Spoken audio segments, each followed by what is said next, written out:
I ever tell you I used to think the sea was called the sea because it was nothing but water as far as the eye could see? I just saw a scene that I don't recall ever having seen, and I just saw a huge clue in this scene, a clue that supports my hypothesis as to who the Night King is and how he will be defeated. Did you notice how seen and seen sound the same, but they're spelled differently? Check this out. I'll show you what I seen in that scene. See. They're spelled different, but they sound the same. Seen and seen. Obviously, that has nothing to do with Game of Thrones, but the concept does. Words that sound the same, but they're spelt differently. As we went over in a recent video, one example is the word sun. S-U-N sun versus S-O-N sun, spelt differently, but they sound the same. There are two payoffs to this. First, the Dany death prophecy. It references a sun rising in the west and setting in the east. This is not life. When will he be as he was?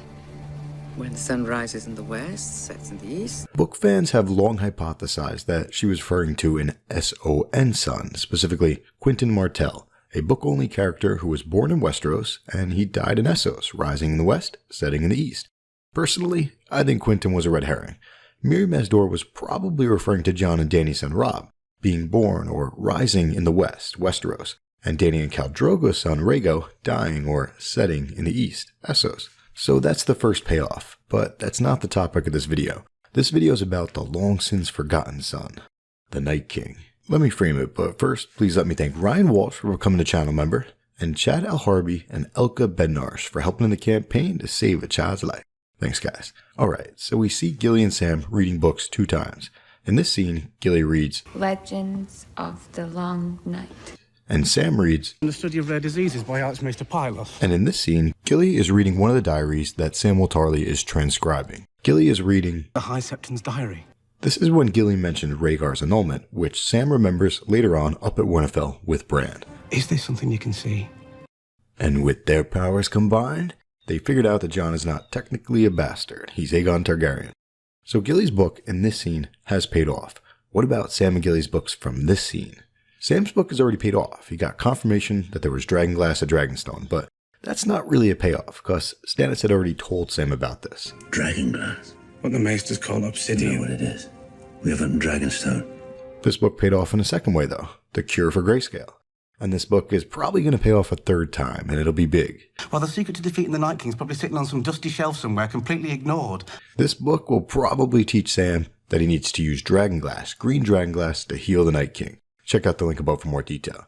But what about Gilly's book from the first scene? Legends of the Long Night. By the title alone, you can tell that it's muy importante. It's very important. The passage is about the long night in Azor Ahai. The passage matches a passage from The World of Ice and Fire, so we know what's on the next page. It's about the sun hiding its face from the earth for a lifetime, ashamed at something none could discover, and that disaster was averted only by the deeds of a woman with a monkey's tail. That's part of the Azor Ahai prophecy, so let's go back to the point of this video. See. They're spelled different, but they sound the same. Although fans are mistaken about which S-O-N son it refers to, fans have figured out that Mirri Maz Duur's son is an S-O-N son, not an S-U-N son. And like I said in a recent video, this one here, the Night King is the S-O-N son from the Azor Ahai prophecies, and that, my friends, is the real payoff for this line here. See. They're spelled different, but they sound the same. I don't want to rehash everything since I've gone over it in that video and a number of others, but in case you're new here, check out these 2 videos. In this one, I narrate the story of the Night King's birth, verbatim from the books. And in this video, I give some more color, explaining how I believe that the Night King's father was the first Azor Ahai, and the Night King unknowingly killed his father, just like Jaime unknowingly killed his biological father, Mad King Aerys. Then he, the Night King, the S-O-N son, hid his face for a lifetime by taking the black and becoming the 13th Lord Commander. Check out this line here. They do. It was before I learned how to read, obviously. That line is very meta, but it's also additional support that... Well, the secret to defeating the Night King is probably sitting on some dusty shelf somewhere, completely ignored. And here's a great line from the book to close out this topic. Maester Aemon told Sam that even the most fanciful song may hold a kernel of truth. Find that truth for me, Sam. The truth being that the Night King is the S-O-N son in the Azor Ahai prophecy, but the word has been lost in translation. Bank on it. Expect Sam to read this passage in Season 8, and then he's going to remember Gilly's line here and figure out that it refers to an S-O-N son, So it's going to be just like the Rhaegar thing. That he issued an annulment for Prince Rhaegar and remarried him to someone else at the same time. Gilly to Sam, and then Sam's going to go to Bran and have him trace the Night King back to his birth, where they'll find out that his origin is very similar to Jon Snow. The Night King was the first song or son of Ice and Fire, born in the crypts of Winterfell. And we've got one more thing to go over from this scene. There's a clue about how they're going to take him down, the healing. So I know I've said it a million times, but the train isn't moving for some reason. I don't get it. I mean, look at this dragonglass right here. It's not black dragonglass. Look at it. This is what black dragonglass looks like. So if you're not factoring in this type of dragonglass into your theory crafting, this blue or green dragonglass, whatever it is, if that's not part of your ending, then you're being silly. This stuff right here, which Jon just so happens to have been pulled away from Chekhov's gun, it's definitely going to play a part, a major role in the ending. So 2 things, ready? In this video, we went over a clue from the books, a scene that the show skipped. In short, Maester Luwin discusses dragonglass in depth while he's being healed. And I hypothesized that this was a subtle clue that they're going to heal the Night King. Well, this boat scene that we've been going over today, it has a similar clue, really subtle.